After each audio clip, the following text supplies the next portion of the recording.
ও কাটো কাটো দেখো এই মাছটার ওজন কত ছিল একটু বলে দাও একটু। 30 কিলো ছিল দেখো মাছটা, 30 কিলো। এখন কেটে কেটে সাইজ করে কিন্তু রাখছে। ওই কাটিং স্টাইলটা দেখো, দারুণ স্টাইল, দারুণ। আর কাটবা না? হ্যাঁ কাটো কাটো দেখো। কাটা কত আছে আজকে একটু বলে দাও, দামটা একটু বলে দাও। 400 টাকা কাটা। দেখো এটা কি শঙ্কর? এটা এটা হচ্ছে বাঘা শঙ্কর। কাটা কিন্তু মাত্র 400 টাকা। সুন্দর সুন্দর করে পিস পিস করে এখানে রাখছে দেখো, দারুণ সাইজের শঙ্কর মাছ। আর কাটা আছে কিন্তু মাত্র 400। দেখো আহা, এখান থেকে একটা টুকরো নিলে ওজন করে নিতে হবে 400 টাকা কিলো, তাই তো?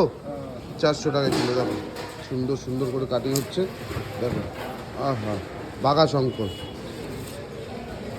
দেখো শীতের সময় শঙ্কর মাছটা খেতে খুবই ভালো লাগে, তাই তো? শীতকালে তো বেশি ভালো লাগে শঙ্কর মাছ খেতে, শীতকালে বেশি ভালো লাগে শঙ্কর মাছ খেতে। বড়টা কাটবা নাকি? বড়টা হচ্ছে না, বড়টার থেকে কাটিং হবে না। দেখো দারুণ সুন্দর সুন্দর করে কিন্তু এখানে রেখে দিয়েছে কেটে কুটে।